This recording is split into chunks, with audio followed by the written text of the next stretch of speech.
AC പണിയാൻ പോകുന്നിടത്ത് lottery അടിക്കാൻ ഞാൻ കാണിച്ചു തരാവേ. ഇങ്ങനെ മുഖത്ത് കൂടെ എല്ലാം നല്ല പുള്ളി കുത്തൊക്കെ വരുന്ന പരിപാടിയുണ്ട്. AC ഒക്കെ ഉപയോഗിക്കാതിരുന്നിട്ട് നമ്മളുണ്ടല്ലോ ഒരാൾ കഴിഞ്ഞിട്ട് റിപ്പയർ ചെയ്യാൻ വേണ്ടി അഴിച്ച് ചെയ്യുമ്പം അതിനകത്തൊരു ആൾക്കാരിപ്പുണ്ട്. കാണിച്ചു തരാവേ. ഒരാൾ കുത്തു മേടിക്കാൻ വേണ്ടി കയറി ഇരിപ്പുണ്ട്. ഞങ്ങളിത് കത്തിക്കാൻ വേണ്ടി പരിപാടിയാണ്. കത്തിച്ചാലേ സംഭവം കുത്തു കിട്ടായിരിക്കും. ഓയ്യോ, ഇത് വലിയ തേനീച്ചയുടെ പോലത്തെ കൂടാണല്ലോ. ഒന്നുമില്ല, രണ്ടെണ്ണം ഉണ്ട്. ഈ സൈഡിലോട്ട് നോക്കി, ഇപ്പുറത്തെ സൈഡ് നോക്കി, ഈ സൈഡിൽ കൂടെ നോക്കി, മൊത്തം ഇരിക്കുന്നത്. ഇത് കിട്ടിക്കഴിഞ്ഞാൽ ഒരു കുഴപ്പം കാണില്ല. ഈ ലീഫിൻ്റെ അടി നോക്ക്. പടളൊക്കെ അരിക്കുന്നുണ്ടോ? ഇന്ന് വന്നു കഴിഞ്ഞാൽ കുത്തെന്ന് പറഞ്ഞാൽ വെടിയുമ്പോഴേ കുത്തായിരിക്കും. ഇന്ന് മിക്കവാറും വണ്ണം വെക്കും. ചെടിക്കും ഒക്കെ വണ്ണം വെക്കും, എനിക്കും വണ്ണം വെക്കും.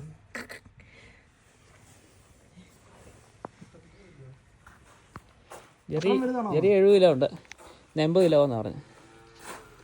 കുറച്ചും പേടിച്ചിട്ട് ആളെ നോക്കി. എന്തായാലും നമുക്ക് കത്തിക്കാം.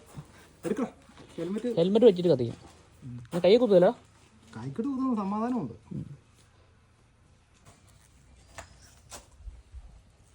വലിയ വിഷയമൊന്നും ഉണ്ടാവില്ല. ഇതിനകത്തന്നെയാണോ അങ്ങനെ കുറെ? അതിനകത്തുണ്ട്.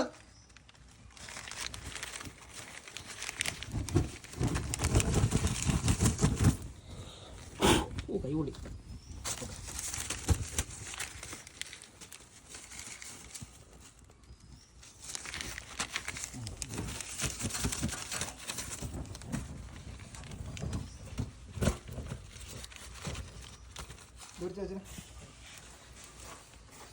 കുതിരിയോ? ഇല്ലില്ല. അതിൻ്റെ അടിയെല്ലാം ചത്ത് കിടക്കുവാണ്. ഇതുണ്ടോ മുട്ടായിരുന്നു. കൂടിനകത്ത് മുട്ട പോലെ ഒരു സാധനം ഉണ്ടല്ലേ.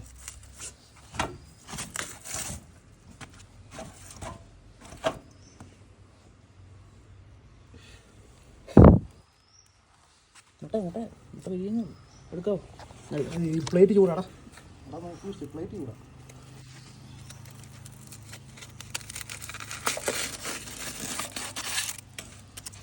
പറപ്പം മുട്ട കുറേ കൂടി പൊട്ടിക്കിടത്. അതിൻ്റെ അകത്ത് പൊട്ടിക്കിടപ്പുണ്ട്.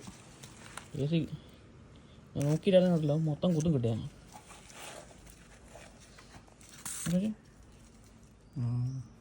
ഇതിൻ്റെ മുട്ടയാണോ?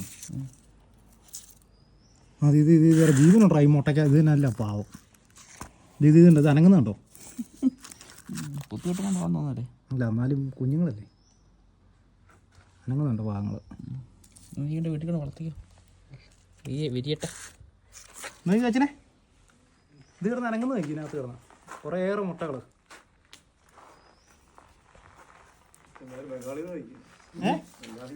കഴിക്കുമോ? അനങ്ങുന്നുണ്ടോ അച്ഛനെ? ഞാൻ വയർ സ്റ്റിപ്പറൊക്കെ അങ്ങ് എടുത്തു. എന്നാൽ കവർ സർവീസ് ചെയ്ത് പറ്റില്ല അല്ലേ? ഫാൻ ഓടിച്ചിട്ടേ സ്റ്റാർട്ട് കൂട്ട് കിടും. AC ടെക്നീഷ്യന്മാർ ഇതുപോലെ കാണുന്നുണ്ടെങ്കിൽ നോക്കിയിട്ടൊക്കെ അയച്ചില്ലെങ്കിൽ സൂപ്പർ സാധനം കിട്ടും.